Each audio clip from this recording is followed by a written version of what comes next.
다음과 같습니다. 코비드-19란 무엇이고 이것의 임상적 증상과 진단 방법, 국내외 현황, 체외 진단기기 현황, 백신과 마지막 결론을 가지고 말씀을 드릴 예정에 있습니다.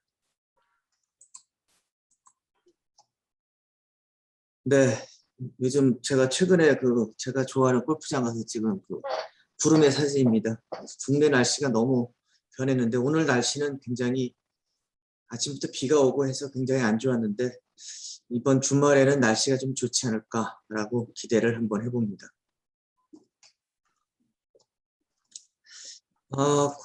코비드-19, 즉 코로나 바이러스 디지즈 2019라는 것의 준말이 되겠는데요. 제가 처음에 중국에서 이것이 처음 발현됐을 때 바이러스의 기원이 박쥐로부터 시작이 됐고 중간 수준은 알지도 못하고 그러면서 이제 여러 가지 얘기들이 쭉 나왔습니다.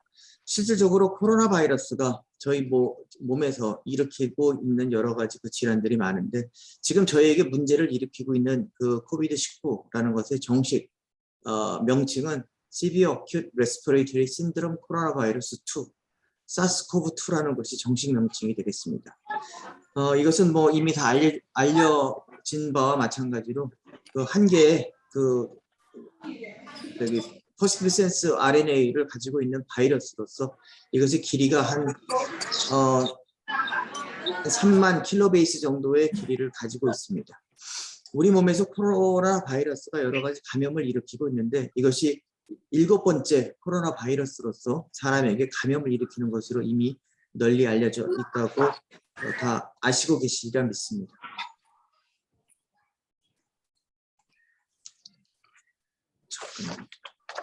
네, 이것이 이거 지금 보시면은 굉장히 복잡하게 되어 있는데요. 여기 있는 것들이 보면은 이게 이제 지금 문제가 되는 사스코브2고 그 외에 이제 사베코 바이러스에 나오는 사스코브, 메르스 한동안 저에게 문제를 일으켰던 것들이죠. 여기서부터 나온 것들이 되겠습니다. 그래서 이것의 기원을 볼 것 같으면 코로나 바이러스 자체가 여기서부터 시작이 돼서 박쥐를 통해서 전파가 돼서 사람에게 오는데 이 코로나 바이러스 여러 가지 중에 리니지 B가 우리 몸에서 지금 현재 코비드-19를 일으키고 있는 것으로 알려져 있습니다. 코로나19 바이러스의 구조는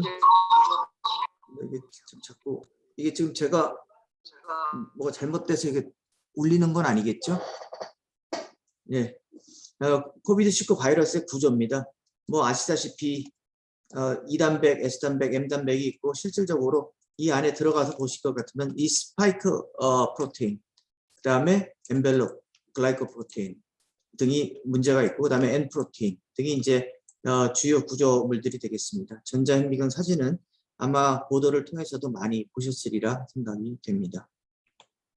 그래서 지금 실질적으로 저희가 이제 검사실에서 보고 있는 것들은 이 코로나 바이러스를 싸고 있는 것 중에 이 왕관 모양이 되어 있는 것 중에 이제 N 프로테인과 엔벨롭인 E 프로테인, 그 다음에 RDRP 그래가지고 이제 이 세 가지 유전자에 대해서 저희가 검사를 현재 하고 있습니다. 그래서 이 N 프로테인과 엔벨롭 프로테인, E 프로테인은 이제 구조적인 단백질이 되겠고 비구조적인 단백질로서는 이제 RDRP라는 진이 되겠습니다.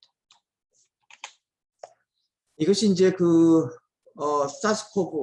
사스하고 사스코브2, 그러니까 코비드-19가 실질적으로 우리 몸에서 그 병을 일으키는 어떤 기전들이 되겠습니다. 보시면은 이 엔지오텐신 컨버팅 엔자임이라는 것이 있습니다. 이거를 통해서 우리 몸으로 이 바이러스들이 소개가 우리 몸 안으로 들어오게 됩니다. 그래서 사스는 이미 다 아시다시피 2002년 겨울에 발생이 됐었고 사스코브2, 코비드-19는 2019년 12월에 발생한 것입니다. 이들을 비교해서 볼 것 같으면 이게 2020년 자료라서 현재 이렇게 되어 있는데 약 보고된 것들은 한 8,000건, 코비드는 한 5만 건, 사망자 수는 사스가 774명이고 그 다음에 코비드-19가 1,700명 정도 죽었습니다. 그 다음에 이것이 처음 2020년 2월에 발견된 당시에는 한 25개국 정도에서 발견이 된 것으로 나타났고 현재 그렇지만 이 사스는 그 다음에는 이게 없어졌지만 지금 코비드19는 지금 2년째 저희를 계속적으로 괴롭히고 있습니다.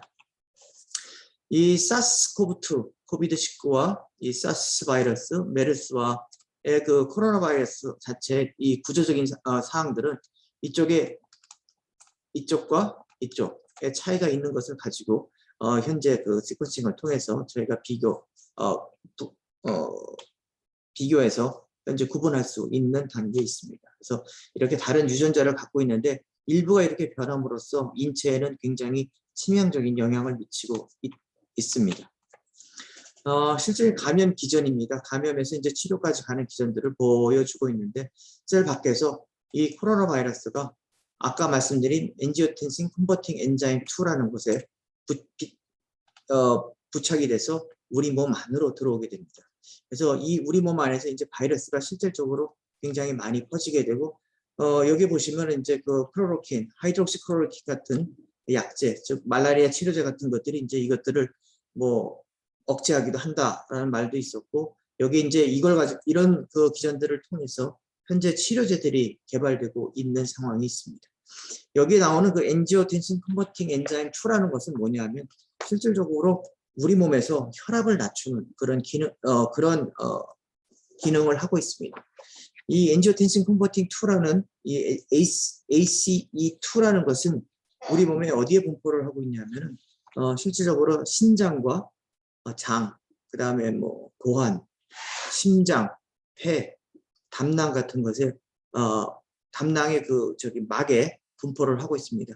그렇기 때문에 코로나의 감염이 코비드19에 감염이 되게 되면은 실질적으로 이 폐질환을 많이 일으키고 있고 그 다음에 그 장에도 많은 문제를 일으키는 것으로 현재 알려져 있습니다.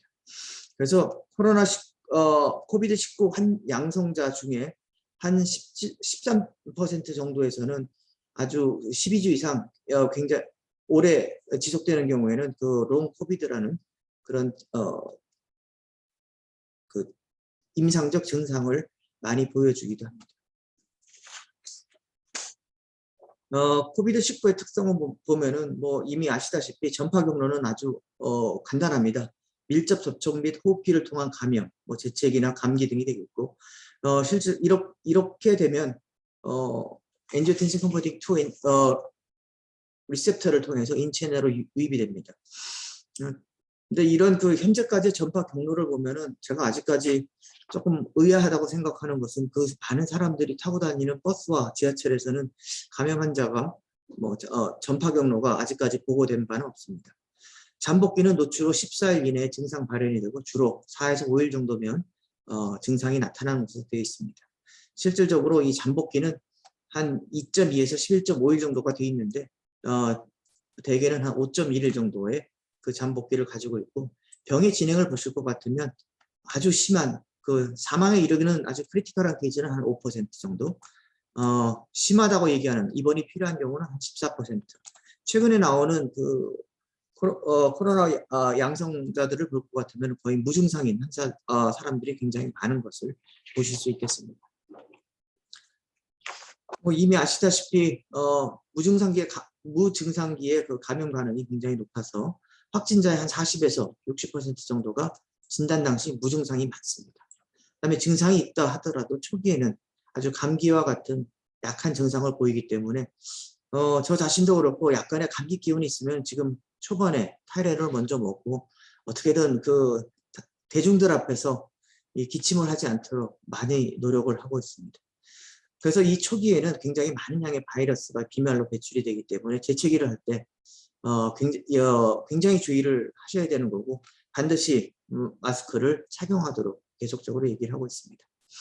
그다음에 증상을 통한 지역사회 감염자 선별이 굉장히 어렵기 때문에 만약에 환자가 발생을 했다 그러면 그 지역을 그 장소를 방문했던 사람들이 실질적으로 모두 검사를 받도록 현재 그 정책 자체가 추진되고 있습니다. 여기 보시면은 그 증상과 감염력들을 가지고 얘기를 하고 있는데 일반적으로 흔한 증상들은 이렇습니다. 발열이 대부분의 환자들이 다 발열을 가지고 있고 식욕이 떨어지고 피곤하고 냄새를 못 맡고 숨이 가쁘고 기침을 하고 그다음에 가래가 끓는다고 얘기를 합니다. 그다음에 일부에서는 근육통과 굉장히 많은 몸살기 같은 그런 심한 근육통을 호소를 하고 있습니다. 그래서 아주 심한 경우에는 이렇게 걸어다니기도 힘들고 어지럽고 그다음에 입술과 얼굴이 파랗게 변하면서 흉통, 가슴 통증을 느끼기도 하고 백혈구 숫자가 떨어지고 신장 부전이 오고 아주 고열을 경우들이 아주 심한 경우에는 이렇게 증상이 점점 더 악화되는 것을 볼 수 있겠습니다. 그래서 이게 보시면은 그 감염자가 일반적인 사람들을 감염시키는 비율을 볼 것 같으면은 이 코비드19는 한 명이 2에서 2.5명 정도. 그 인플루엔자 같은 경우는 한 1.2에서 1.6 정도. 사스는 2에서 4명 정도. 메르스가 2.5에서 7.2명. 근데 이것은 중동 지역에 국한되어 있기 때문에 그쪽을 여행하지 않으시면 크게 문제가 없고요. 그다음에 이제 아프리카 쪽에서 많이 유행하는 에볼라 같은 경우는 1.6에서 2 정도가 되겠습니다. 근데 이게 코비드19가 현재 문제가 되는 것은 전 세계적으로 퍼지기 때문에 이게 문제가 되는 것입니다. 이제 아까 말씀드린 모든 내용들을 아주 간략하게 그림 하나로 이렇게 나온 것들이 있는데 이렇게 그 박쥐나 이런 뱀을 통해서 이렇게 온 것들이 우리 코로나 바이러스가 우리 몸에 들어와서 뭐 재채기를 한다든지 기침을 한다든지 열이 난다든지 아니면 심한 폐렴 증상을 이렇게 유발한다라고 하는 것들을 보여주고 있는 그런 그림이 되겠습니다. 그래서 심한 증상이 심한 사람들의 그 검사 소견, 저는 이제 진단 검사가 전문이다 보니까 이제 주로 이제 검사 소견에 많이 적을 보고 있는데 관심을 가지고 있는데 많은 그 검사 항목들의 이제 차이가 있습니다. 그래서 증가하는 것들을 보면은 우리가 이제 폐혈증에 나오는 것이 이제 D다이머가 되겠고 염증 지표라고 하는 C 리액티브 프로테인이라는 것이 있고 그다음에 이제 LDH, 트로포닌이라는 심장 지표가 되겠고요. 이제 저장처를 말하는 것이고 이제 크레아티닌 포스포카이네이스 그래서 근육에 많이 들어있는 그런 효소가 되겠습니다. 이러한 것들이 이렇게 많은 변화들을 보여주게 됩니다. 이게 정상적으로 500 미만인데 한 2배 정도 늘어나고 CRP라는 염증 지표도 대개는 정상은 한 8 정도 되는데 100 이상 늘어나고 근육에 있는 젖산이라는 것인데 이것도 역시 정상보다는 많이 늘어나는 것을 이렇게 보실 수 있습니다. 그 다음에 감소하는 것이 있는데 우리가 그 혈액 검사를 했을 때 말초 혈액 검사를 했을 때 나타나는 그 림프구 자체가 굉장히 떨어지는 것을 볼 수 있겠습니다. 그래서 이런 걸 가지고 이런 소견을 보였을 때는 코비드19가 굉장히 심하다라고 얘기를 할 수 있겠습니다. 이것은 오늘 아침에 제가 그 월더미터라는 곳에 들어가서 본 현재 세계적인 상황입니다. 전 세계 인구가 78억 명, 79억 명 가까이 되고 있고요. 올해 태어난 전 지구상의 신생아 수가 1억 685명. 현재까지 사망자 수가 2021년에만 사망자 수가 한 4,480만 명 정도 되는데 코비드19에 감염된 환자 수는 현재까지 2억 3,600만 명이고 사망자가 480만 명. 그다음에 감염돼서 회복된 환자 수가 한 2억 1,300만 명 정도가 회복이 됐고 현재 그 백신은 한 61억 8,890만 도스가 현재 그 전 세계 인구에게 투여된 바 있다고 보시면 될 것 같습니다. 그래서 이런 많은 노력들을 함에도 불구하고 이 백신을 맞을 수 있는 나라들은 전 세계적으로 그렇게 많지 않다고 얘기를 하고 있습니다. 이것은 이제 WHO에 들어가서 보시면 여기 밑에 이제 그 주소가 나와 있는데 covid19.who.int에 들어가시면은 각 지역별로 그 나와 있는 것입니다. 그래서 그 WHO에서 나누는 미국 대륙, 유럽, 동남아시아, 뭐 지중해, 서태평양, 아프리카 해가지고 이 지역별로 현재 그 주 단위로 나오는 그 신원의 경우, 그다음에 실질적인 사망자 수들이 이렇게 대륙별로 이렇게 나와 있는 것을 보실 수 있습니다. 실질적으로 제 개인적인 생각으로는 이 아프리카 쪽에 이 데이터들은 이렇게 크게 신뢰할 수 없을 걸로 생각이 듭니다. 이것은 이제 그것은 이제 숫자적으로 쭉 나와 있는 것들이고요. 이게 이제 재미난 것입니다. 이것도 이제 월더미터에 나와 있는데 각 국가별의 현황입니다. 미국이 가장 많습니다. 4,400만 명 정도의 토탈 케이스가 보고됐고 2등이 인도로서 3,300만 명. 그래서 쭉 해서 영국, 브라질, 영국, 러시아, 터키 등 이런 식으로 쭉 나오고요. 우리의 바로 옆에 있는 일본이 현재 전 세계 24위로서 170만 건. 우리 한국이 한 32만 건 정도. 새로 한 1,600명 정도 된다고 지금 보고를 하고 있는데 이것은 현재 10월 2일 정도의 날짜가 되겠습니다. 그다음에 저희 기관에 작년에 핀란드에서 검체를 보내와서 저희가 검사를 해서 보고한 바 있는데 핀란드는 인구 자체가 저희 전 국민이 한 500만 밖에 되질 않습니다. 우리나라의 한 10분의 1 정도 되는 곳인데 여기는 현재 이 정도로 해서 이 월드미터에 들어가시면 관심 있으시면 가서 보시면 이렇게 새로 발견되는 사망자 숫자나 새로 발견되는 케이스, 환자 수, 회복자 수 하는 것들이 이렇게 쭉 나와 있기 때문에 한 번쯤 보시면 될 것 같습니다. 그래서 이 통계가 계속적으로 업데이트가 되고 있기 때문에 우리나라가 현재 전 세계에서 한 76번째 정도의 감염자 수를 가지고 있다라고 보시면 될 것 같습니다. 이 검사를 함에 있어서의 이제 안전이 굉장히 중요합니다. 이 검사실 안전. 그러면 이제 되게 여러분들 채취할 때 우주복 같은 거 입고 채취하는 것들을 보셨죠?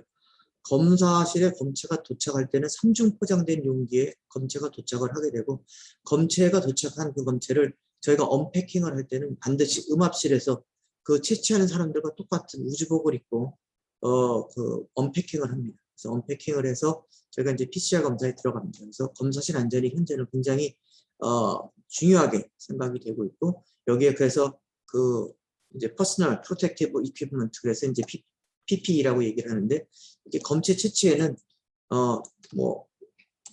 뉴스에서 보셨다시피 이렇게 고글도 쓰고 가운도 입고 장갑도 끼고 그 다음에 마스크도 그냥 일반적인 걸 쓰는 게 아니라 원은 에드워 마스크라고 해서 특별히 이제 이런 바이러스 파티클들을 다 걸러줄 수 있는 이런 걸 써야 됩니다.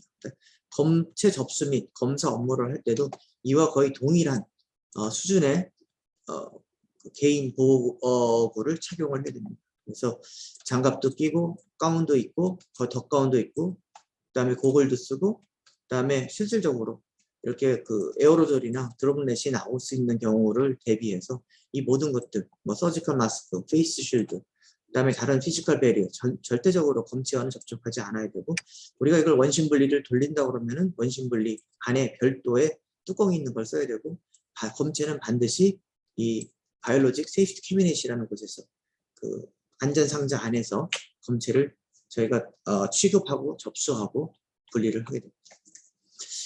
최근에는 이렇게 이동형 검사실들에 대한 안전 지침이 나왔습니다. 보면은 학교에서 별도의 검체 채취를 하는 공간이나 검사를 실질적으로 해서 빠른 검사 결과를 보고해주는 그런 것들이 있는데 그것이 현재는 이제 트레일러형이 있고 그다음에 차량형이 있습니다. 그다음에 이런 이동형 검사실에도 보안을 위한 시건 장치가 있어야 되고 이게 지금 이게 영어가 한글로 자동으로 바뀌어서 그러는데 바이오 세이프티 레벨 2 정도를 준수를 해야 됩니다. 그래서 이런 검체 전처리나 추출, 증폭 같은 것을 할 때는 반드시 음압 시설이 있는 곳에서 이런 것들을 다 처리할 수 있고 이동형, 이 트레일러형이나 차량형에서도 별도로 이런 음압 처리 시설이 음압 시설을 다 갖고 있어야 됩니다. 그래서 그다음에 검사 전에 준비해야 될 사항은 이 이동형 검사실을 운영할 때는 반드시 비상전력 공급 장치, 압력, 온도에 대한 변화, 그다음에 장비에 대한 밸리데이션과 캘리브레이션을 실시하고 검사 신뢰도에 대한 사전 평가를 반드시 실시하도록 새로운 지침이 만들어졌습니다. 이것이 이제 진단검사의학회에서 자체적으로 만든 것이 아니라 질병관리청하고 진단검사의학회가 같이 만들어서 2021년 8월에 이 지침이 나왔고 현재 이동형 검사실에 대한 요구들이 굉장히 많습니다. 학교 현장에서 하기도 하고 그다음에 모든 지금 임시 선별진료소나 검체채취소에서 하고 있는 것들이 별도의 그냥 실외에서 하는 경우들도 있는데 거기서 그냥 그렇게 검체 채취만을 하는 것이 아니라 거기서 즉각 검사를 함으로써 보다 빠른 검사 결과 보고하는 체계를 만들도록 신경을 쓰고 있습니다. 이것이 이제 코비드19의 일반적인 검사 방법이 되겠습니다. 크게 검사 방법은 분자진단 검사 방법, 죄송합니다. 분자진단 검사 방법이 있고 면역 분석법이 있습니다. 그래서 저희가 검사실에서 하는 것을 레버러토리, 그다음에 현장에서 하는 건 이제 포인트 오브 케어 테스팅, 그래서 POC라고 얘기를 하는데, 분자진단 검사법은 크게 우리가 흔히 아는 RT-PCR이라는 검사가 있고, 그다음에 등호법이라는 이제 아이소소멀 앰플리피케이션, 그다음에 유전자 가위를 사용하는 방법들을 가지고 검사를 할 수 있고요. 면역 분석법이라는 것은 이제 항체나 항원을 검사할 수 있는 그런 방법들이 되겠습니다. 그래서 이 면역 이것은 이제 그 우리나라 식약처에서 만들어 놓은 것들인데, 이렇게 진단을 하기 위해서는 이 핵산 추출을 해서 핵산을 가지고 검사를 하게 되고, 변이 검사를 할 때는 이제 시퀀싱을 통해서 이 변이를 확인하게 됩니다. 그래서 일반적으로 그 코비드19 진단 검사는 이렇게 몰레큘러 다이그노스틱 테스트로 해서 이제 리버스 트랜스크립테이즈 리얼 타임 PCR, 그래서 정식 명칭은 RRT-PCR이라고 얘기를 하고 있습니다. WHO에서는 이렇게 아까 말씀드린 그 코로나 바이러스의 E진, RDRP진, N진, S진 중에 적어도 2개 정도의 타겟진을 대상으로 하라고 얘기를 하고 있고요. 국내에서는 지금 RDRP하고 E진, N진 뭘 하거나 아니면 이 4개 중에 2개를 선택해서 하는 그런 검사들을 많이 쓰고 있다고 보시면 될 것 같습니다. 그 다음에 이제 요즘 많이 나오는 것들이 이제 혈청학적 검사를 통해서 좀 더 빠른 진단을 해서 환자가 퍼지는 것을 막아야 되지 않냐고 자꾸도 얘기들을 하고 계십니다. 근데 혈청학적 검사라는 것은 아직까지 그 제한적인 사용을 하도록 얘기를 하고 있습니다. 그래서 제한적인 사용은 어떻게 하느냐 하면, 상기도 검체로 미양성 결과를 보인 의심되는 환자 중에서 하기도 검체 채취가 어려운 경우, 굉장히 어렵죠. 그래서 이 하기도 검체라는 것은 우리가 이제 그 객담 같은 것을 이제 받거나 하는 그런 들인데, 그 객담 받는 것이 굉장히 어렵습니다. 우리가 결핵 같은 것을 진단할 때 우리가 객담을 받으라고 그러는데, 되게 환자들이 받아오는 검체들은 객담이 아니라 이게 크게 기침을 해서 이 폐 밑에 있는 것들을 끌어올려 내야 되는데, 되게 환자들이 갖고 오는 것은 그 타액만 가져오는 경우들이 많습니다. 그래서 이제 역학적 연구에 이제 사용을 하기 위해서 이 혈청학적 검사가 필요하고, 또 일부에서는 이렇게 백신 접종자에서의 면역 반응을 관찰하기 위해서 사용돼야 된다고 얘기를 하고 있습니다. 그래서 이 검사에 사용되는 단백질은 이게 스파이크 프로테인, 서브유니트 1과 2를 가진 이런 스파이크 프로테인과 뉴클 캡치드, 리셉터 바인딩 도메인이라는 이 3가지 단백질을 가지고 검사를 하고 있습니다. 그다음에 이제 요즘 많이 나오는 얘기 중에 하나가 이제 중화항체라는 얘기를 합니다. 우리 몸에서 이렇게 바이러스가 들어왔을 때 우리 몸에서 이제 반응을 하게 되는데, 우리 몸에서 이 반응을 할 때 생기는 항체 종류가 크게 2가지가 있습니다. 바인딩 안티바디하고 뉴트럴라이징 안티바디가 있는데, 이 바인딩 안티바디라는 것은 이제 결합 항체라는 것은 이제 그 컴플리먼트라는 보체를 이용해서 용해를 시키거나 아니면 또 파고사이토시스, 즉 식균작용을 통해서 이런 것들을 제거하는 그런 항체를 말하는 것이고, 뉴트럴라이징 엔티바디, 즉 중화항체라는 것은 바이러스 자체가 우리 이뮨 시스템, 우리 면역 체계에 들어온 것 자체를 막는 것을 얘기합니다. 그래서 이 항체들이 직접적으로 바이러스들과 붙어서 바이러스 자체나 톡신 자체를 불활성화 시키는 것들을 얘기를 하게 됩니다. 그래서 이 코비드19 말고 이제 다른 그 코로나 바이러스, 즉 커먼 코로나 바이러스나 사스나 이제 메르스 같은 것들을 볼 것 같으면은, 커먼 코로나 바이러스는 되게 이 항체가 IgG라는 항체가 이제 생기는데, 우리 몸에서 이런 그 면역 반응이 작용했을 때 가장 초기에 생기는 것은 IgM이 되겠습니다. IgM이 생긴 다음에 그 다음에 어느 정도 시간이 지나고 난 다음엔 IgG라는 이제 그 좀 반영구적인 항체가 생기게 되는데, 이런 그 커먼 코로나 바이러스에 대한 것들은 그 감염이 일어나고 난 다음에 2주 뒤에 이 IgG라는 항체가 피크를 이루게 되고 1년 동안 천천히 감소하게 됩니다. 그 다음에 이런 그 보호할 수 있는 프로텍티브 안티바디라는 것은 한 2년 정도 지나면 떨어지는 것으로 알려져 있고요. 아까 말씀드린 사스 바이러스, 사스코브2가 코비드19가 아닌 사스 바이러스는 감염이 일어나고 난 다음에 3, 4개월 정도 지나면 이 항체가가 최고조에 달하는 것으로 알려져 있습니다. 그 다음에 이것이 점진적으로 한 6, 7년에 걸쳐서 서서히 감소하는 것으로 알려져 있고, 이 메르스는 한번 감염이 일어나고 나면 항체가 한 3년 정도 남아있는 것으로 알려져 있습니다. 그래서 이제 요즘 많이 나오는 얘기들이 이제 재감염에 따른 사항들이 많이 나오고 있습니다. 우리 면역 체계 자체는 이렇게 빨리 반응하는 거하고 천천히 반응하는 것. 그래서 이제 하나는 innate immunity, 하나는 adaptive immunity라고 얘기를 하는데, 이렇게 이제 반응들이 일어납니다. 그래서 초기에는 이 rapid response, innate immunity가 활성화되고, 그 다음에 이제 adaptive immunity를 통해서 지속적인 면역 체계가 유지가 되는데, 지금 코로나 바이러스는 굉장히 특이하게도 이런 B셀과 붙어서 이렇게 움직이기 때문에 우리 면역 체계가 재감염에 쉽게 노출이 되는 것 같습니다. 그럼 이제 코로나19 바이러스의 검사 결과가 나왔을 때 우리가 흔히 얘기하는 확진 검사용 리얼타임 PCR과 이제 항체 검사를 가지고 결과가 나왔을 때 어떻게 해석을 하느냐라는 그 결과 판정 기준이 되겠습니다.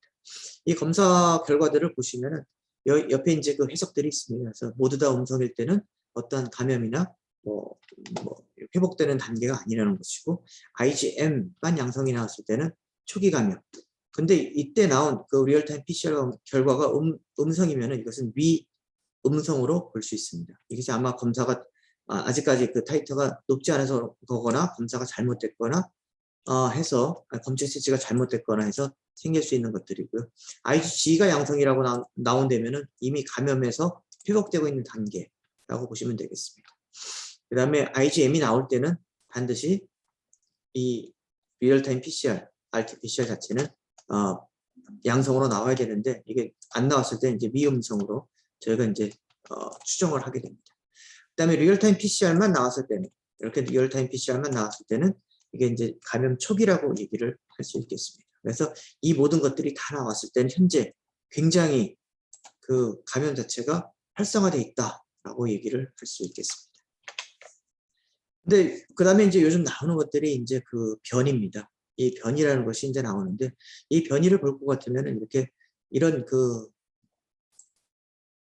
세 군데 그룹에서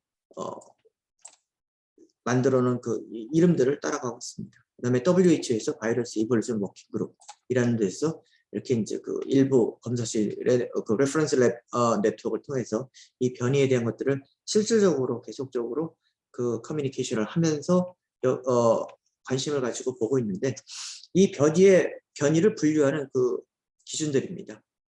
보면은 현재 우리가 갖고 있는 진단 키트에서 검출이 안 되는 것, 그다음에 감염성이 높아지는 것, 사망률이 올라가는 것들, 그다음에 실질적으로 죄송합니다, 이게 롱 코비드인데 롱 코비드, 그다음에 코비드와 같은 그런 합병증들이 증가하는 경우, 그다음에 엔티바이럴 항바이러스 치료제 약이 잘 안 되는 경우들, 그다음에 항체가가 중항체의 값이 떨어지는 것들을 얘기를 하고 있습니다.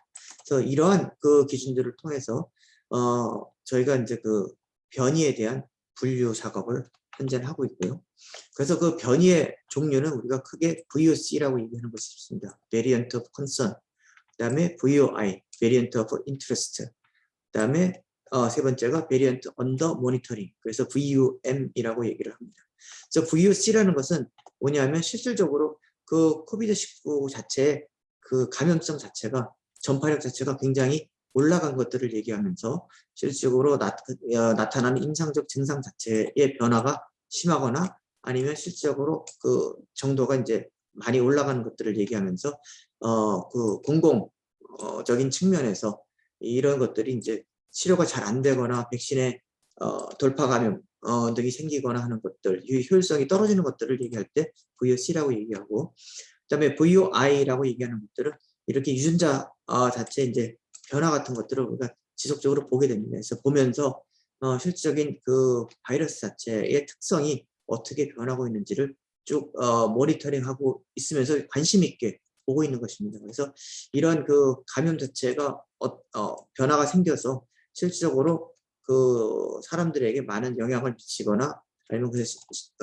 숫자가 많이 증가하는 것들이 됐을 때는 VOI에서 VOC로 넘어가게 되고, 여기에서 별 의미가 없다 그러면 다시 VOC에서 VOI로 내려오게 됩니다. 그다음에 Variant Under Monitoring이라는 VUM이라는 것은 이것이 어떤 그 영향을 미칠 걸로 예상이 되는데 좀 주의 깊게 봐야 되겠다 싶을 때는 VUM이라고 얘기를 하고 있습니다. 지금 현재 VOC라고 해서 저희가 이제 그 관심 있게 보는 것들은 이제 이런 거죠. 알파, 베타, 감마, 델타. 이게 이제 그 뭐 나라를 지명하지 않고 이렇게 그 알파벳 순서대로 이렇게 됨으로써 어떤 지역 간의 그 불화를 없애겠다라는 그런 그래서 이제 26가지를 만들겠다라는 쪽으로 접근을 현재는 하고 있습니다. 그래서 알파라는 것은 이제 2020년 9월에 영국에서 처음 발견이 됐고 2020년 12월에 처음 알파라고 명명이 됐습니다. 그래서 이것이 이제 각 그 기관별로 이렇게 분류하는 것들은 이렇게 조금 다른 그 것들을 쓰고 있고요. 베타는 다 아시다시피 남아공에서 발견된 거죠. 그래서 2020년 5월에 발견됐고, 감마는 브라질에서 2020년 11월. 현재 가장 문제가 되고 있는 그 델타는 2020년 10월에 인도에서 된 것입니다. 그래서 처음에 2021년 그 4월에는 VOI, Variant of Interest로 갔다가 5월에 VOC로 격상이 된 것입니다. 그 현재 VOI로 분류가 돼서 우리가 보고 있는 것은 람다와 뮤가 되겠습니다. 이 람다는 2020년 페루에서 처음 발견이 됐고 뮤는 2021년 1월에 콜롬비아에서 발견된 그런 그 변이가 되겠습니다. 그 다음에 그 VUM에 들어가 있는 것들이 있는데 지금 보시면 그 캘리포니아 변이라는 것이 있습니다. 이게 이제 엡실론이라는 것인데 2020년 3월에 미국 캘리포니아에서 처음 발견이 됐고 2021년 3월에 VOI로 갔다가 현재는 VUM으로 6월 달에 VUM으로 내려왔고요. 그 외에 카파, 이오타, 에타도 역시 VOI에서 현재는 VUM으로 내려와 있습니다. 이것은 그 나라마다 조금씩 그 분류하는 기준이 틀린데 현재 이것은 그 WHO의 기준에 따라서 분류가 된 상황입니다. 그래서 그 VOC, 우리가 Variant of Concern의 주요 특징들을 보시면 이렇습니다. 알파와 베타와 감마와 델타가 있는데 각각의 최초 발견일들은 이미 앞에서 말씀을 드렸으니까 넘어가겠고요. 실질적으로 이 S단백, S프로테인의 변이가 많이 생기는 것들입니다. 그래서 알파는 7개의 변이가 생겼고 베타는 9개의 변이에 1개가 삭제된 것이고 감마는 12개, 델타는 17개의 변이가 있어서 굉장히 많은 변이가 있음을 볼 수 있습니다. 그래서 전파력을 볼 것 같으면 기존 코비드19에 비해서 알파는 1.5배, 감마까지 이 2배 정도인데 이 델타는 알파 대비해서 1.6배, 그러니까 굉장히 많이 더 많은 증가를 보였고 2차 감염 자체가 증가하는 것을 볼 수 있습니다. 그래서 이것의 감염력들은 보면 되게 중증도, 입원 증가 가능 뭐 이렇게 분류를 하고 있고 재감염력을 봤을 때 현재 델타가 가장 높은 것으로 되어 있습니다. 아마 여기 계신 분들 거의 다 백신을 맞으신 것 같은데 백신을 맞게 됐을 때 그 백신 효과가 알파인 경우에는 대개는 그냥 유지가 됩니다. 그렇지만 베타는 효과가 감소되는 것으로 보고 있고 중증 감염 보호 효과는 계속적으로 유지가 된다고 현재까지는 알려져 있습니다. 감마에 대한 것은 아직 효과에 대한 것은 불분명하고요.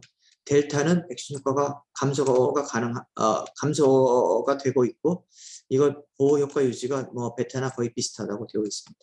그다음에 백신 접종자의 추가 능력인데 이 감마나 델타는 굉장히 베타 감마 델타는 추가 능력 자체를 굉장히 감소시켜서 현재는 그 돌파 감염에 대한 것들이 많이 나오고 있는데 지금 델타가 아마 전 세계적으로 많이 퍼지고 있는 것 같습니다. 그래서 이런 코비드19의 변이를 지속적으로 모니터링하는 방법들은 이렇게 그 역학적인 방법, 임상적인 방법, 검사실 측면에서의 그 방법들이 있겠고 이걸 통해서 여기 이제 여러 가지 다양한 그 지표들을 사용하게 됩니다. 그래서 역학적인 거 볼 때는 환자의 수나 중환자실에 있는 환자의 수, 그다음에 사망자 수 같은 것들을 토대로 해서 모니터링을 하고 있다고 보시면 될 것 같습니다. 그래서 그 변이형과 이제 진단 검사를 이제 좀 보였는데, 실제로 변이의 문제, 좀 아까도 말씀드렸죠. 제가 그 변이의 어떤 기준들을 얘기할 때 기존의 그 진단 검사 키트를 이용해서 검사를 못한다든지 했을 때는 새로운 진단 키트 개발이 필요합니다. 그래서 요즘 그 진단 검사 시약 제조사들이 보면은 이 변이 바이러스들을 검출할 수 있는 새로운 키트들을 개발을 하고 있는데, 뭐 개발하는 것은 어렵지 않습니다. 왜냐하면 현재 그 모든 그 변이에 대한 시퀀스가 다 알려져 있기 때문에 그것을 붙여서 만드는 건 어렵지 않은데, 실질적으로 그거에 대한 그 허가가 그렇게 쉽게 나오지는 않고 있습니다. 그다음에 이런 그 항바이러스제에 대한 내성이 생긴다든지 아니면 중화항체에 대한 것들이 이제 떨어지거나 했을 때는 그 병원 내에서 하이리스크 베리언트를 검출할 수 있어야 되겠고, 그다음에 그 감염력이 증가한다든지 모탈리티, 사망률, 모빌리티 같은 것들이 이제 증가하거나, 그다음에 롱 코비드와 같은 것들의 이런 합병증들이 증가하고, 그다음에 어떤 이뮤니티를 이제 피해가거나 했을 때는 실질적인 우리가 알고 있는 그 노블 베리언트에 대한 서베일런스를 지속적으로 해야 되고, 이제 현재 저희가 보고 있는 베리언트 오브 컨선 VOC에 대한 타겟티드 서베일런스를 지속적으로 실시를 해야 됩니다. 이 변이에 대한 접근 방법이 되겠습니다. 그래서 저희가 그 변이를 검출하기 위해서는 NGS라는 그 차세대 염기서열 분석 같은 것을 이용한 홀지름 시퀀싱, 전체 유전자 분석 같은 것을 한다든지, 아니면 생글 시퀀싱을 이용한 S 유전자에 대한 분석, 아니면 어떤 특별한 그 변이 사이트나 아니면 라인 프롭 어세이 같은 것을 이용한 RT-PCR 검사를 통해서 변이형을 검출할 수 있겠습니다. 그래서 이제 적정 감시 비율 같은 것을 가지고 이제 그 변이형의 이제 그 비율을 보게 되는데, 현재 아까 말씀드린 그 VOC, 알파, 베타, 델타에 대한 것들을 가지고 이제 타겟티드 서베일런스를 실시를 하고 있는 것이고, 그다음에 노블 베리언트에 대한 루틴 애널리시스, 그다음에 요즘 그 외국에서 유입되는 그 확진 환자 수에 대한 것들을 계속적으로 보고 있죠. 그래서 해외 유입 확진 환자 수, 그다음에 집단 감염의 지표, 환자 및 추가 환자에 대한 것들을 가지고 이런 그 적정 감시 비율을 토대로 변이에 대한 것들을 지속적으로 모니터링을 하고 있습니다. 이것은 2021년 9월 18일 기준으로 질병관리청에서 보고하고 있는 변이 바이러스 분석률 및 검출률이 되겠습니다. 현재 그 2021년 9월 18일 기준으로 해서 현재까지 2020년 12월부터 2021년 9월 18일까지 알파가 3,200건, 베타 150건, 감마 26건인데 반해서 델타가 한 26,000건 정도로 그 대부분의 변이가 델타로 이루어져 있고, 이거를 번역별로 해서 이렇게 주 단위로 해서 현재 그 분석률들을 쭉 파악을 하고 있습니다. 보시면은 수도권에서의 그 델타 보시면 거의 대부분 변이가 델타고요. 이게 이제 제가 요거를 취합한 거는 제주나 강원권에서의 이 변이율이 얼마나 나오는지를 보시고, 좀 다들 답답해서 여행들을 못 가시니까 이제 제주도나 강원도 쪽으로 많이 가시는데, 아마 이쪽을 좀 피하셔야 되지 않을까라는 의미에서 요거를 자료를 취합해 봤습니다. 그다음에 그 변이주에 대한 중환응입니다. 그래서 이 변이주에 대한 그것들을 보시면 알파, 베타, 감마, 델타가 이렇게 있는데 중환응들이 이렇게 조금씩 차이가 있습니다. 근데 이 중환응들을 볼 때 지금 그 초창기에 백신을 맞으신 분들은 그 아스트라제네카를 1차와 2차를 맞으셨을 거고요. 그다음에 1차는 아스트라제네카, 2차는 화이자, 그다음에 화이자에서 두 번 다 화이자로 맞으신 분들이 있는데, 여기 보시면은 실제로 표준 주수에 비해서 알파, 베타, 감마가 이렇게 감마, 델타 이렇게 보시면은 표준주가 이게 이게 보시면 이렇게 차이가 많습니다. 그래서 감소 배수들이 이렇게 많이 늘어나는 것을 볼 수 있는데 실질적으로 이것들을 통해서 지금 현재는 아마 아스트라제네카는 더 이상 백신으로서의 저 효능이 많이 없을 걸로 생각이 됩니다. 현재 국가에서 관리하고 있는 코비드-19 관리 방법은 세 가지입니다. 3T라는 걸 가지고 하는데 검사, 트래킹, 트리트먼트. 그래서 검사를 하고 동선을 파악하고 치료를 하고 하는 것들입니다. 그래서 무증상 밀접 접촉자에 대한 대규모 선별 검사를 많이 하기 때문에 실질적으로 우리나라에서 지금 하루에 검사되고 있는 것이 한 60만 건 정도가 검사를 되고 있고요. 그래서 그렇게 많은 검사를 하고 있기 때문에 지금 되도록이면 이런 그 무증상 밀접 접촉자를 빨리 선별해내겠다라고 해서 대규모 진단 시스템을 구축을 하고 있습니다. 그래서 대량 검사 시스템을 확대하고 정확한 검사와 빠른 TAT, 빠른 검사 결과 보고가 이루어질 수 있도록 지금 현재 노력을 하고 있는 상황입니다. 이것은 식약처에서 식약 R&D 이슈 보고서로 해서 2021년 8월에 나왔던 것들입니다. 코비드-19와 관련된 체외 진단기기 시장의 현황들인데 이것이 이제 글로벌 회사들에서 이제 조사한 바에 따르면 2020년에서 27년까지 글로벌 인포메이션은 26년까지 21년에서 25년까지 해서 각각 연평균 성장률이 2.6에서 4.9% 정도 되는 것으로 나와 있고 시장은 2025년에 960억 불, 2027년에 910억 불에서 조사 기관마다 조금씩 차이는 있습니다. 현재 국내 시장을 볼 것 같으면 2019년에 실질적으로 그 8,100억 정도의 그 시장을 가지고 있었는데 이 진단 시장이 급격히 커지고 있습니다. 진단용 의료기기 시장이 약 한 52.1% 정도가 있는데 보면은 2021년도에 1분기 최대 매출액을 달성한 바 있습니다. 이 진단용 의료기기 시장에서 코비드-19가 차지하고 있는 부분은 굉장히 크고요.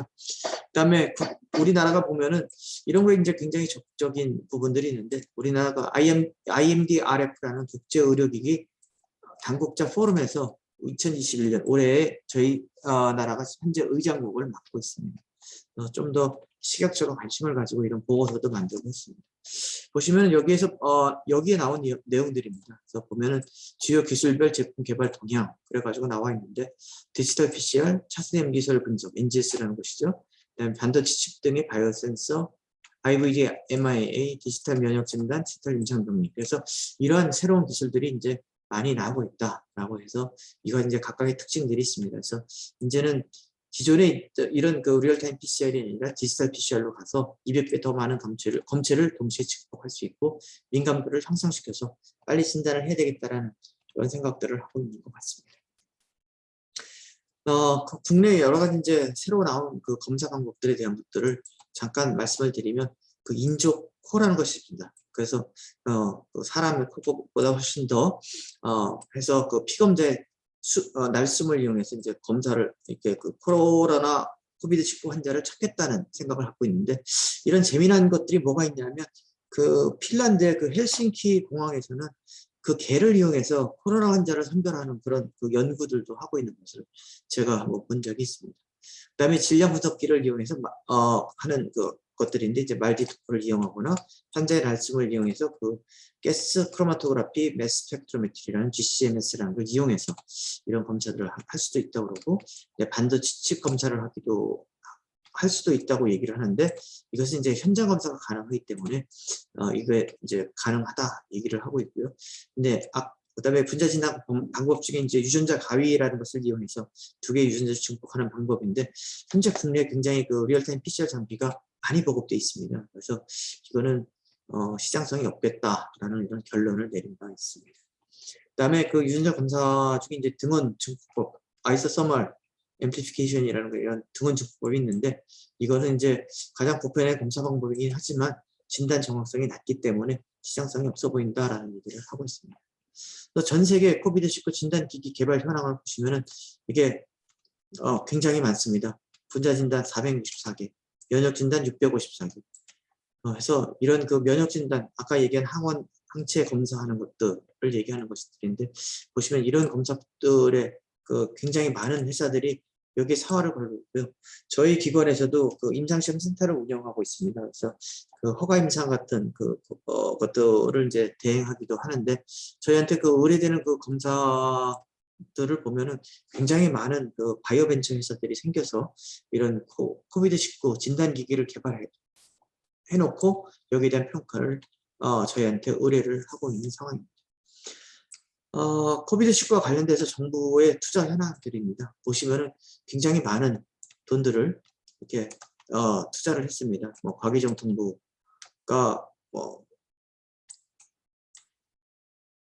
그러니까 71억 5,900만 원을 투자를 했고 교육부 복지부가 같이 해서 50억 9,200만 원, 산업부가 27억 7,500만 원 등 해가지고 여기에 들어간 돈이 우리나라에서만 한 190억 정도 넘는 돈들을 그동안 많이 투자를 해왔고요. 보시면 여기 기업체의 한 60% 정도, 대학의 한 17%, 출연연구소 한 10% 정도 해가지고 굉장히 많은 돈을 그동안 정부에서 코비드-19와 관련돼서 투자를 해왔습니다.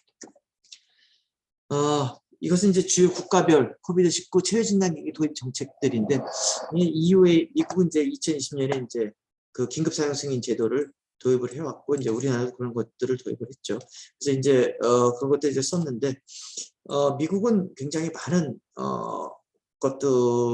많은 제품들이 소개가 된 바 있고 유럽도 CE 마크 없이 뭐 이제 보호장구는 쓰셨지만 진단기기는 이 CE 마크를 받아야 되는데 이 기준들이 작년에 굉장히 루즈했었던 것들이 이제 앞으로 점점 더 타이트하게 올라가고 있는 것들을 볼 수 있습니다. 예를 들어서 미국 같은 경우에 제가 최근에 그 어느 교수님한테 들은 얘기인데 미국은 이런 그 긴급 사용 승인 제도를 운영을 할 때 진단기기 회사에서 만들어 온 데이터를 그냥 그대로 인용을 해줬고요. 우리나라 식약처인 경우에 식약처는 그것이 아니라 그거는 그것이고 별도의 기관에서 재평가를 받도록 했습니다. 그래서 국내 식약처가 굉장히 그 허가는 굉장히 어렵게 해줬지만 실질적으로 그 국민들에게 보다 정확한 검사 결과가 보고될 수 있게끔 노력하는 데 많은 기여를 했다고 저 개인적으로 생각을 하고 있습니다. 그다음에 이제 백신에 대한 것들을 잠깐 짚고 넘어가도록 하겠습니다. 지금 코로나 백신이 이제 좀 많이 나오고 있죠. 그래서 이제 바이랄인데 죄송합니다. 바이랄 R이 빠졌습니다. 바이랄 벡터를 이용한 그 아데노바이러스라는 걸 이용한 것인데 이제 아스트라제네카, 얀센, 스푸트니크라는 이 소련제죠, 러시아제, 그다음에 mRNA를 이용한 것이 이제 파이저와 모더나가 있습니다. 그래서 간격을 보시면은 아스트라제네카는 파이저 12주, 얀센은 한 번만 맞으면 되기 때문에 간격이 없고요. 스푸트니크도 뭐 안전성에 대한 의문점이 남아 있습니다. 파이저는 3주, 모더나는 4주 되어 있는데 여기 이제 주요 이상 반응은 심근염, 심낭염 뭐 이런 것들이 있습니다. 현재 이 RNA 백신에 대한 것들은 이제 처음 이제 도입이 돼서 사용하는 것이고 여태까지 저희가 맞는 그 모든 그 바이러스 이 백신들은 그 바이럴 벡터 아데노바이러스를 이용한 것들이 되겠습니다. 보면은 되게 이런 백신들을 상용하는데 최소 10에서 15년이 필요합니다. 에볼라 바이러스는 5년이 걸렸고 예외적인 것이 코비드-19 백신이 되겠습니다. 이것은 정말 이런 거 없이 그냥 뭐 한 몇 달 만에 지금 그냥 임상시험을 하면서 쓰고 있다고 보시면 되겠습니다. 현재 이제 새로운 mRNA보다는 좀 더 DNA가 낫다고 해서 이제 DNA 백신에 대한 임상 시험을 현재 하고 있고 이거는 이제 한국을 비롯해서 굉장히 많은 국가에서 이것들을 현재 진행을 하고 있습니다. 이 백신의 종류에 대한 것입니다. 보시면 여기 시노박이라는 게 있죠. 이건 이제 그 불활성화된 백신을 얘기하는 것이고 이 바이럴 벡터를 이용한 아데노바이러스를 이용한 것이 이제 아스트라제네카, 스푸트니크, 그다음에 얀센 이 세 가지가 되겠습니다. 이런 것들에 이제 그 바이러스 이제 백신들이 이제 사용이 됐는데 더 이상 얀센은 그 보호 효과가 없기 때문에 백신으로 해서 가치가 없다고 보시면 될 것 같고요. 아스트라제네카도 거의 없다고 보시면 될 것 같습니다. 현재 우리가 많이 쓰고 있는 것이 이제 mRNA 바이러스가 되는데 보시면 화이자, 모더나가 대표적인 mRNA 바이러스가 되겠습니다. 그래서 여기 보시면은 재미난 게 하나 있는데요. 이 보이십니까? mRNA 양이 모더나가 화이자보다 한 3배 정도 더 많다고 보시면 됩니다. 그렇기 때문에 모더나 백신을 맞고 나서 2차 접종까지 끝내고 나면은 모더나 백신을 맞고 나서 굉장히 백신의 부작용이라고 할 수 있는 사항들을 많이 겪으셨을 걸로 봅니다. 저는 화이자를 1, 2차를 맞았고요. 저희 집사람은 모더나를 맞았습니다. 같은 날 신청해서 단지 그 접종 기간만 조금 달랐는데 한 사람은 화이자고 한 사람은 모더나인데 저는 2차 접종 끝나고 나서 24시간이 경과된 뒤 12시간 동안 몸살이 굉장히 심했고요. 저희 집사람은 백신 맞고 나서 12시간 지난 다음에 36시간 동안 굉장히 아팠습니다. 이거 보니까 이 mRNA 양이 3배 정도 많은 것을 저희가 볼 수 있습니다. 현재 개발하고 있는 그 백신은 이제 DNA 해가지고 이제 그 이노비어 파마스티컬, 카딜라 파마스티컬 이런 데서 이제 현재 만들고 있고요.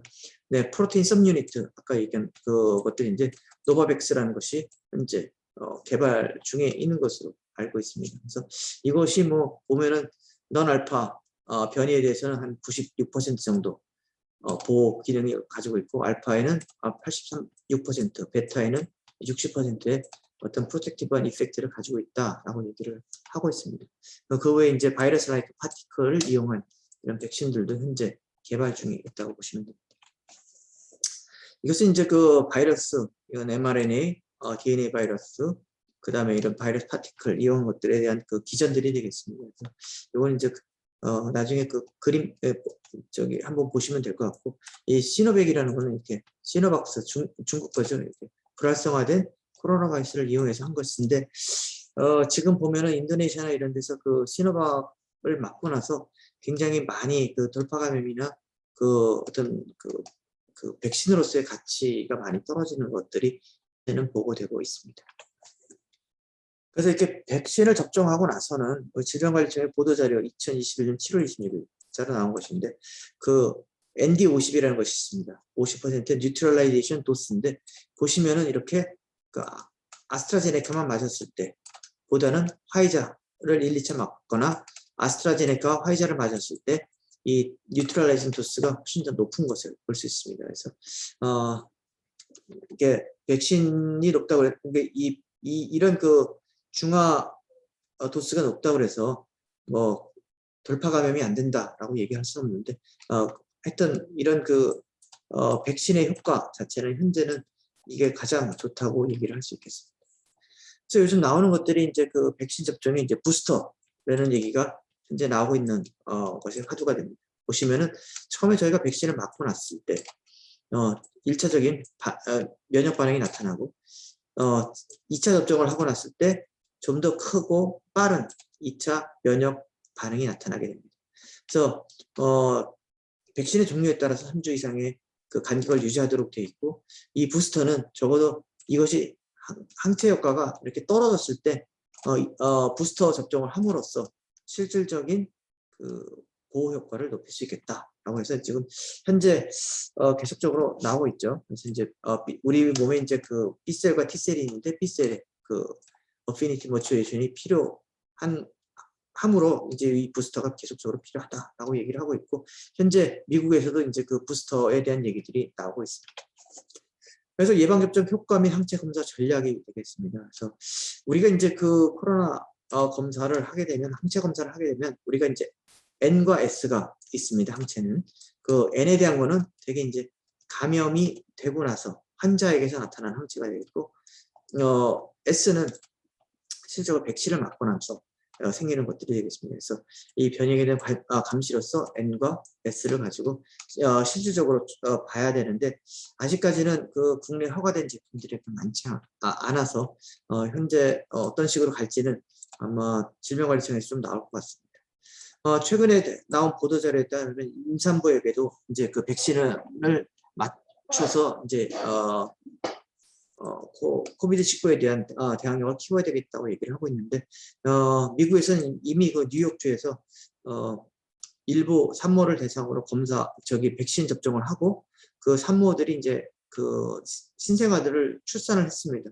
그래서 태어난 아기들을 대상으로 해서 항체 검사를 해봤더니 굉장히 높은 항체들을 아기들이 가지고 태어난 것을 볼 수 있었기 때문에 그거를 토대로 해서 국내에서도 이 임산부에 대해서 이제 코비드19에 대한 예방접종을 실시해야 되겠다라는 얘기를 하고 있는 것 같습니다. 이제 앞으로 이제 치료제 작용 기전입니다. 그래서 보면은 이게 이제 바이러스에게 되는 것들을 이제 억제하기 위해서 렘데시비르라는 그 약제를 투여함으로써 실질적으로 바이러스가 복제되는 것을 이제 막겠다라는 얘기를 하고 있는 거죠. 그저께 나온 그 기사입니다. 보시면 이제 렘데시비르는 이제 주사제인데 그것이 아니라 이제 먹는 코로나 치료제가 이제 곧 도입될 거다라고 하는 것이 이제 기대감 때문에 아마 요즘 보면은 이 시장이 이 먹는 코로나 치료제로 움직이고 있는 것 같습니다. 그래서 이제는 이제 저희도 위드 코로나 시대를 대비해야 될 것 같습니다. 근데 코로나가 저희 곁을 절대 떠나지는 않을 것 같고요.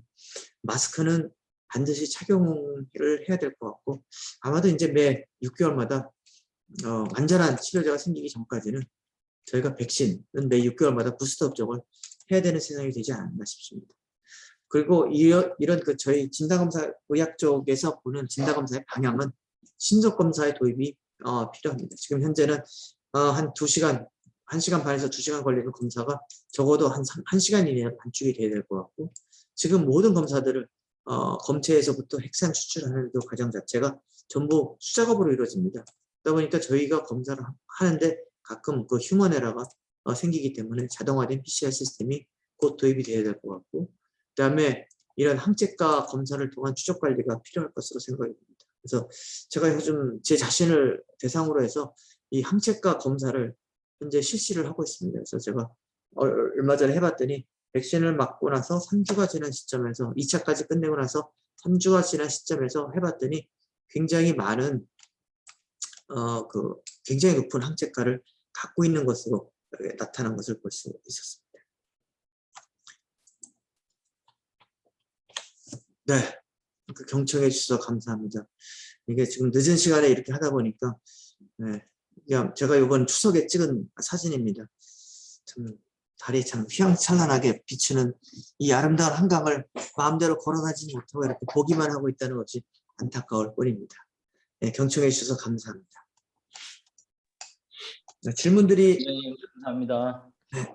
질문 몇 가지가 들어와 있는데요. 한번 네. 제가 중간에 답변을 주신 것도 있어서 네. 지금 화이자 같은 경우 21일로 접종 간격을 주고 있는데요. 네. 지금 한국에는 수급 불균형으로 인해서 좀 더 길게 맞은 경우가 있습니다. 이럴 경우에 네. 항체 생성률의 차이가 발생할 수 있을까요?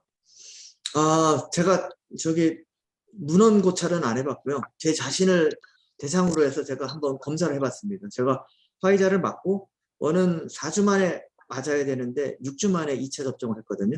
4주차 때 항체 검사를 해봤는데 굉장히 높게 나왔습니다. 그래서 제가 봤을 때 화이자 백신인 경우에는 전혀 걱정하지 않으셔도 될 것 같고요. 단지 2차 접종하고 나셔서 몸이 많이 아플 테니까 그 24시간 경과하기 전에 타이레놀을 많이 드시고 푹 쉬시는 게 좋을 것 같습니다. 예, 감사합니다. 다음 질문은 이제 청소년 백신 접종에 대한 우려가 많이 있는데 천식 질환을 가진 10대라면 어떻게 해야 될까요? 추천을 하시나요? 아니면 피하는 게 좋을까요? 네. 질문 감사합니다. 이게 지금 실질적으로 아까 제가 롱 코비드라고 한 것들을 말씀드렸죠. 코로나를 앓고 나면 생기는 그 부작용, 합병증 같은 것들인데 그거의 그 위험 인자들이 몇 가지가 있습니다. 저 같은 이제 50세 이상의 남자, 뚱뚱하고 천식이 있고 그러면은 무조건 그 롱 코비드, 제가 코로나가 걸리면 롱 코비드로 갈 수 있는 합병증을 가지고 있는데 이 호흡기 천식이 있다 그러면은 이건 반드시 그 담당 의사 주치 선생님과 상의를 하시는 것이 좋을 것 같습니다. 아마 천식이 있다 그러면은 좀 피하셔야 되지 않을까 싶은 생각이 됩니다. 왜냐면 롱 코비드라는 것의 그 증상은 굉장히 다양합니다. 굉장히 많은 피곤을 느낀다든지 근육 무기력증 기억력이 떨어진다든지 잠자기 힘들다든지 두통이 있고 관절이 아프고 설사도 하고 목도 아프고 굉장히 다양한 증상들을 많이 갖고 있거든요. 그러니까 이 증상이 많다는 얘기는 결국 정확히 잘 모른다는 얘기밖에 되질 않습니다. 그래서 지금 어떻게든 코로나를 걸리지 않게끔 할 수 있을 것 같습니다. 예, 감사합니다. 다음은 노병천님께서 질문하신 건데요. 네. 그 회사 클리닉에서 항체 검사를 요청하여 정식으로 혈액을 제공하고 대기 중입니다. 결과가 나오면 어떻게 해석해야 하는 것일까요? 네, 이게 제가 좀 아까 그 저기 슬라이드로 하나 보여드렸죠. 그 RT-PCR과 IgM과 IgG. 아마 백신을 맞으셨으면은 IgG가 나올 겁니다. 그러니까 백신을 맞으셨으면 너무 걱정하지 않으셔도 되지 않을까 싶고요. IgM이 나온다 그러면은 그거는 뭔가 있겠죠. 네. 다음으로는 이제 백신 국산화가 늦어지는 이유가 특별한 이유가 있을까요? 저는 제가 약을 안 해서 잘 모르겠습니다. 근데 백신이라는 게 아까도 말씀드렸지만 그 여기 지금 제약 쪽에 계신 분들도 계시잖아요. 그 약이 하나 성공하기 위해서는 10년에서 15년 걸리고 아까 백신도 잠깐 말씀드렸지만 백신이 상용화되기까지 걸리는 시간이 10에서 15년입니다. 아까 그 에볼라 바이러스가 굉장히 빨리 와서 5년이고요. 지금 코로나가 지금 굉장히 많은 부작용들이 생기지 않습니까? 이것이 확실하게 스터디가 안 된 상황에서 지금 완전히 그 뭐죠? 지금 현재 전 지구인을 대상으로 전 세계인을 대상으로 해서 임상시험 하는 거나 다름이 없다고 보시면 될 것 같습니다. 그래서 국산화가 된다고 해서 얼마나 될지는 저도 잘 모르겠습니다. 네, 국산화가 되는 거는 지금 제가 듣기로는 뭐 이거는 오프 더 레코드로 하나 말씀을 드리면 실질적으로 생활치료센터에서 그러니까 그 밀접 접촉자가 돼서 생활치료센터에 입소를 했다가 폐렴이 돼서 환자로서 병원에 입원하는 경우에는 현재 임상적으로 셀트리온 제품을 일부는 쓰고 있고요. 또 일부는 또 아까 말씀드린 렘데시비를 또 쓰고 있는 걸로 제가 오늘 들었습니다. 저기 최근에 그 확진 밀접 접촉자가 됐다가 환자가 돼서 죽을 뻔하다 사신 분이 제 방을 오늘 방문하셨거든요. 그래서 자세히 물어봤더니 그런 식의 현재 그 임상시험을 우리나라의 그 코로나 환자를 대상으로 해서 셀트리온 제품과 몇 가지 제품을 가지고 현재 하고 있습니다. 그러니까 동의서 반드시 받고 하고 있는 것입니다. 네. 그래서 아마 그게 되면 나오면 치료제가 빨리 나오면 좋겠죠. 근데 지금의 그런 그 주사 치료제가 아니라 아까 그 머크에서 나온 그 먹는 치료제 이게 된다 그러면 조금 더 좋은 시장이 올 것 같습니다. 감사합니다, 원장님. 마지막으로 네. 제가 하나 질문 드리겠습니다. 네. 그 혹시 지금 저희가 네. 이렇게 약국에 가면 살 수 있는 키트들이 있는데요. 네. 그런 키트들이 저희가 활용하는 것이 더 유익한지 아니면 그 우리가 질병청 쪽에서 운영하는 선별진료소에 가서 검사를 받는 것이 더 나을까요? 제가 볼 때 그 약국에서 사서 하시는 그 검사는 안 하시는 게 좋을 것 같고요. 그거는 그 예민도나 특이도 이런 것들이 굉장히 문제가 있기 때문에 그거는 안 쓰시는 게 좋을 것 같고 그냥 요즘 저는 이제 좀 뭐 애들이 다 커서 이제 학부모가 아니라서 그런데 보면은 학부형들은 거의 한 3주에 한 번꼴로 코로나 검사를 해야만 뭐 애들을 학교에 보내고 뭐 이런 게 된다고 하더라고요. 그래서 그런 걸 봤을 때는 지금 그 약국에서 그냥 그 혈액을 뽑아서 이렇게 항체 검사하는 거는 아까도 말씀드렸지만 별 의미가 없다고 보시면 될 것 같습니다. 크게 도움은 안 됩니다. 그러니까 단지 끝까지 주장하고 싶은 거는 백신 꼭 맞으시고 마스크 꼭 착용하시고 그, 뭐죠? 그 사람 많이 있으면 무조건 피해서 도망 다니시는 게 현재로서는 상책인 것 같습니다. 예, 혹시 직접 질문하시고 싶으신 분 있으시면 마이크 켜고 질문해 주셔도 될 것 같습니다.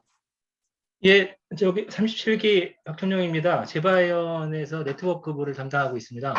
네. 오늘 부원장님 그 강의 너무 감사하고요. 내용들이 오늘 그 전반적으로 쭉 나열돼 있어가지고 이해하는 데 많은 도움이 된 것 같습니다. 아까 잠깐 그 얘기가 나왔었는데 멀크의 지금 이제 그 치료제, 네. 그 알약 치료제인데 이제 그 몰루비라비르라는 이제 항바이러스 제제가 나왔는데 오늘도 이제 우리 재배원 네트워크 재배원 단톡방에서도 얘기가 나왔지만은 이거는 그 백신과 다르게 스파크렌백지를 타겟으로 하는 게 아니고 이게 이제 RNA 복제를 담당하는 그 중합 효소를 표적으로 해서 이제 네. 나온다고 해서 이 변이에 영향을 받지 않는다는 얘기가 좀 있더라고요. 그래서 이게 만약에 정말 그 치료제가 나왔을 때 데이터 변이라든가 이런 변이에 영향을 받지 않으면 이 치료제가 거의 그 코로나를 정식할 수 있는 그런 치료제가 될 수 있는지 궁금합니다. 글쎄, 제가 저기 임상적으로 환자를 보는 사람이 아니라서 뭐 자세히 말씀드릴 수는 없겠지만 일단 제가 그냥 봤을 때는 지금 그게 마지막 희망이라고 저는 보고 있거든요. 네, 지금 그래서 네. 그게 지금 뭐 그 약값도 뭐 한 번 치료할 때 드는 돈이 한 90만 원 정도 되겠는데, 네. 예, 근데 그게 보니까 한 알에 뭐 몇만 원 정도 하는 것 같더라고요. 단지 그거가 막 라이센스가 풀려서 정말 약이 좀 빨리 퍼져야 되지 않을까 싶은 생각이 들고요. 근데 가장 큰 문제는 이게 바이러스거든요. 바이러스는 항상 변이가 생깁니다. 저희가 그 독감 바이러스에 대해서 그 백신을 맞아도 전혀 그 물백신이라는 얘기를 가끔 듣지 않습니까? 바이러스가 어떻게 변이가 돼서 이제 예측을 해서 이제 백신을 만드는데 독감 같은 경우는 이제 그게 완전히 뭐 이런 얘기해서 좀 그렇지만 이게 무슨 부채도사 얘기하는 것 같습니다. 올 겨울에 어떤 독감 바이러스가 유행할지를 먼저 예측을 해서 만드는 그런 백신인데 이건 지금 현재 이렇게 코로나 바이러스가 이렇게 빨리 변하는 걸로 봐서는 뭐 지금 현재로는 뭐 그래서 제가 답이 없는 것 같아서 아까도 말씀드렸지만 매 6개월마다 백신을 맞고 그다음에 마스크는 절대 벗는 날이 없을 것 같다는 생각이 듭니다. 이 코로나가 완전히 없어지기 전까지는 그 방법밖에 없을 것 같습니다.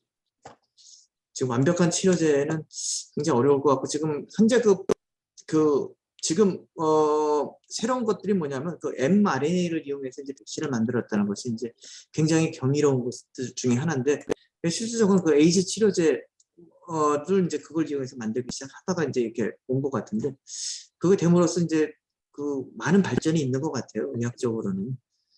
근데 현재로는 뭐 앞으로 한 2, 3년간은 6개월에 한 번씩 부스터는 꼭 맞으시고 마스크는 절대 벗으실 수가 없을 것 같습니다. 한 2, 3년간은.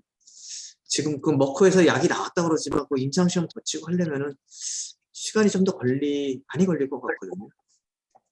네. 충분한 답변이 못해서 죄송합니다. 예, 감사합니다. 네, 원장님 늦은 시간까지 너무 감사드리고요. 저희 마지막으로 김한웅 회장님께서 한마디 해주시고 끝내겠습니다. 네, 안녕하세요. 제약바이오 연구회 회장 김한웅입니다. 일단은 뭐 많은 분들 참석해 주셔서 감사드리고, 그리고 일단은 참석해 주신 분들 다 감사드리지만 특히 이제 이만석 원장님 제가 찾아뵙고 강의 부탁드렸을 때 사실 굉장히 바쁘신 분이시잖아요. 아까 소개해도 드렸지만 한국에서 업무뿐만 아니라 학회나 대외적인 활동도 굉장히 많이 하고 계신데 또 잠시의 망설임도 없이 이렇게 흔쾌하게 강의 수락해 주시고, 그리고 아까 통화를 드렸는데 오늘 또 퇴근 안 하시고 또 사무실에서 직접 늦게까지 남으셔서 이렇게 강의를 해주시는 걸로 제가 말씀을 들어서 시간 내어주셔서 너무너무 감사드리고, 덕분에 저희 연구 회원들뿐만 아니라 MBA 다른 모든 원우분들한테도 너무 유익한 시간이 되었던 것 같습니다. 그래서 참석해주신 많은 원우분들 감사드리고, 특히 오늘 훌륭한 강의를 해주신 이만석 원장님께도 다시 한번 감사의 말씀드립니다. 감사합니다. 감사합니다, 원장님. 네, 감사합니다. 네, 좋은 네, 밤 원장님 되십시오. 교육 잘 듣습니다. 네, 들어가십시오. 네.